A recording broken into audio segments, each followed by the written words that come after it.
नमस्कार, आपका हमारे न्यूज चैनल UK24 न्यूज में स्वागत है।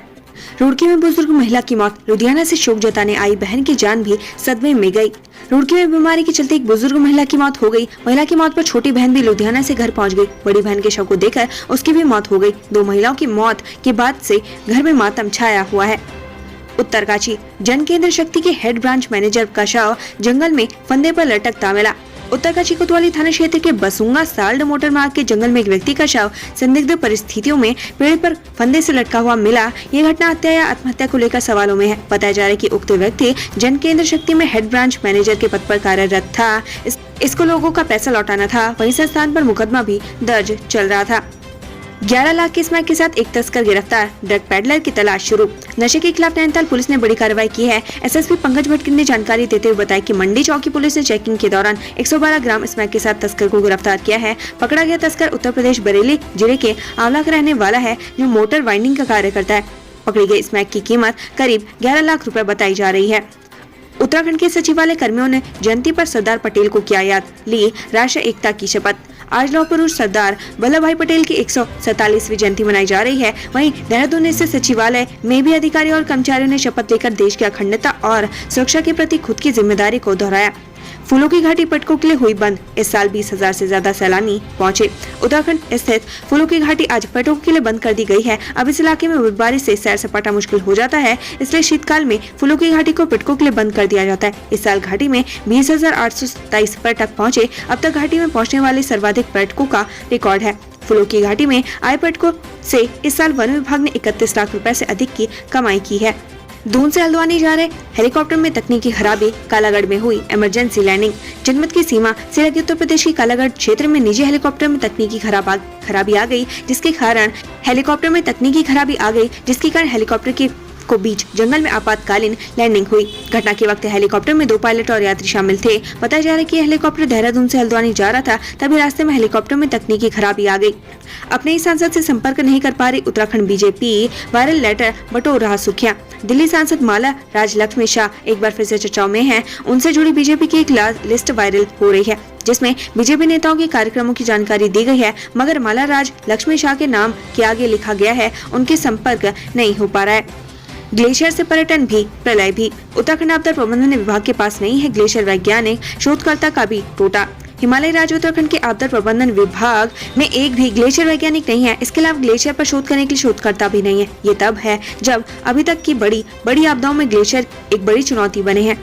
नेशनल यूनिटी डे, हरिद्वार में दौड़े केंद्रीय मंत्री गजेंद्र सिंह शेखावत। भेल का नहीं होगा निजीकरण। राष्ट्रीय एकता दिवस के मौके पर हरिद्वार में गंगा रन 2022 का आयोजन किया गया, जिसमें केंद्रीय जल शक्ति मंत्री गजेंद्र सिंह शेखावत ने शिरकत की। उन्होंने कहा कि गंगा की निर्मलता और अविरलता के उद्देश्य से जुड़े अनेक आयोजनों में गंगा रन की भी अपनी लोकप्रियता है। जागरूक नागरिक इसमें बढ़ चढ़कर भागीदार करते हैं। उधर केंद्रीय मंत्री महेंद्र नाथ पांडे ने भेल के निजीकरण से इनकार किया।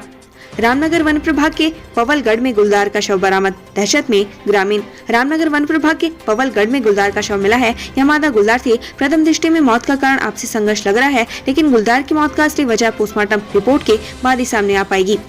उत्तरकाशी स्कूल से बिना सूचना गायब रहने पर 4 शिक्षक निलंबित, डीईओ को जांच का जिम्मा।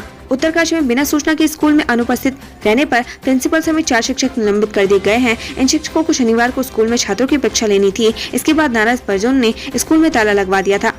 HMT जमीन हस्तांतरण मामले में अजय भट्ट का हरीश रावत पर पलटवार, बताया परमहंस।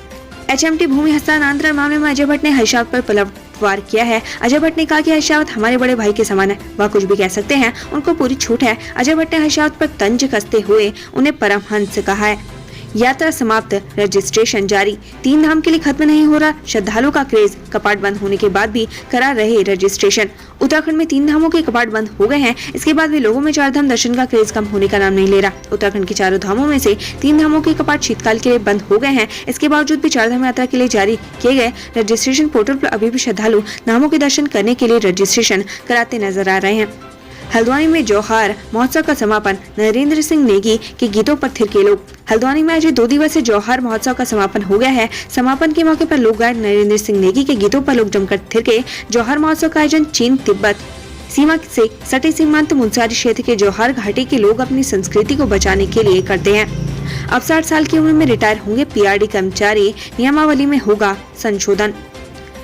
देहरादून में कैबिनेट मंत्री रेखा आर्य ने युवा कल्याण विभाग के सचिव, निदेशक और अन्य विभागीय अधिकारियों की समीक्षा बैठक ली। बैठक में पीआरडी जवानों को 300 दिन का रोजगार, 4 माह का रुका हुआ मानदेय, मातृत्व अवकाश समेत कई विभिन्न बिंदुओं पर चर्चा की गई। जल्दी पीआरडी कार्मिकों के वेतन का भुगतान कर दिया जाएगा। 9 नवंबर को गैरसैंण में जुटेंगे सभी विधायक। शीतकालीन सत्र को लेकर स्पीकर की सर्वदलीय बैठक। उत्तराखंड में जल्दी शीतकालीन सत्र आयोजित होनी है। यह सत्र गैरसैंण में होगी या देहरादून में, अभी इस पर निर्णय नहीं लिया गया है। इन्हीं विषयों को लेकर विधानसभा अध्यक्ष रितु खंडूड़ी ने आज सर्वदलीय बैठक ली। इस दौरान उन्होंने कहा कि सत्र कहाँ आयोजित की जाएगी, इस पर निर्णय सरकार जल्द लेगी। साथ ही कहा कि 9 नवंबर को गैरसैंण में राज्य स्थापना दिवस मनाया जाएगा, जिसमें सभी विधायक पहुंचेंगे। लक्सर के बसेड़ी गांव में डेंगू का कहर जारी, अब तक 3 लोगों की मौत। लक्सर के बसेड़ी गांव में अब तक डेंगू से 3 लोगों की मौत हो चुकी है। सोमवार को 60 साल की संतोष देवी नाम की महिला की मौत हो गई। स्थानीय लोगों ने स्वास्थ्य विभाग पर कई गंभीर आरोप लगाए हैं। उत्तराखंड का सियासी पारा बढ़ा, गए भगत सिंह कोश्यारी, कांग्रेस मान नहीं बड़े उलटफेर के संकेत। भगत सिंह कोश्यारी का उत्तराखंड दौरा, राजनीति का पारा बढ़ गया है। भगत सिंह कोश्यारी ने उत्तराखंड दौरे के दौरान गढ़वाल से लेकर कुमाऊं तक कई लोगों से मुलाकात की। इस दौरान वे कई बड़े लोगों, नेताओं और विधायकों से मिले, जिसके बाद से भगत सिंह कोश्यारी का दौरा चर्चाओं में है। आम आदमी पार्टी से प्रोटोकॉल का उल्लंघन बता रही है, वहीं कांग्रेस इसे उत्तराखंड की राजनीति में बड़े उलटफेर के संकेत मान रही है। हल्द्वानी में रेलवे की भूमि पर अतिक्रमण का मामला, हाईकोर्ट ने संशोधन प्रार्थना पत्र किया निरस्त। नैनीताल हाईकोर्ट में हल्द्वानी के बनबुलपुरा में रेलवे की भूमि पर अतिक्रमण मामले पर सुनवाई चल रही है। यह सुनवाई कल भी जारी रहेगी। आज हुई सुनवाई में अतिक्रमणकारियों की तरफ से दायर संशोधन प्रार्थना पत्र को निरस्त कर दिया गया। बद्रीनाथ जा रहे 2 युवक लापता, 3 दिन से नहीं कोई सुराग। सड़क किनारे लावारिस मिली थी स्कूटी। 3 दिन पहले बद्रीनाथ के लिए निकले स्कूटी सवार 2 युवक लापता हो गए। परिजनों ने युवकों की तलाश के लिए बद्रीनाथ थाने में गुमशुदगी दर्ज कराई है। जोशीमठ के गणाई गांव निवासी ताजवर सिंह पवार ने पुलिस को दी तहरीर में कहा कि 28 अक्टूबर की शाम को उनका बेटा रघुवीर सिंह अपने दोस्त पीपल कोटी निवासी लोकेश कुमार के साथ स्कूटी में बद्रीनाथ के लिए निकला था। उसी दिन बद्रीनाथ धाम में एक तीर्थयात्री ने पुलिस को सूचना दी कि हनुमान चट्टी से बद्रीनाथ की तरफ 2 किलोमीटर आगे एक स्कूटी लावारिस पड़ी है। पुलिस को मौके पर स्कूटी और बैग मिला। कहा कि उनका बेटा अपने दोस्त के साथ इसी स्कूटी से बद्रीनाथ जा रहा था, लेकिन दोनों का अभी तक कोई पता नहीं चल पाया। उन्होंने पुलिस से दोनों की तलाश कराने की अपील की है। जहाँ पुलिस को स्कूटी मिली है, वहाँ सड़क किनारे खड़ी चट्टान है और नीचे अलकनंदा नदी बह रही है। ऐसे में पुलिस अनहोनी की भी आशंका जता रही है। पहाड़ पर 2 साल से बंद सेवाएं फिर से होंगी शुरू, यह होगा बसों का रूट। कोरोना संकट के चलते पिछले 2 साल से बंद पर्वतीय रूट की 3 बस सेवाएं 15 नवंबर से दोबारा संचालित होंगी। लोकल रोटेशन की वार्षिक बैठक में सर्वसम्मति से निर्णय लिया गया। बस सेवाओं का लाभ यात्रियों को मिलेगा। उत्तराखंड से संबंधित ऐसी ही खबरें पाने के लिए हमारे चैनल को लाइक व सब्सक्राइब जरूर करें। धन्यवाद।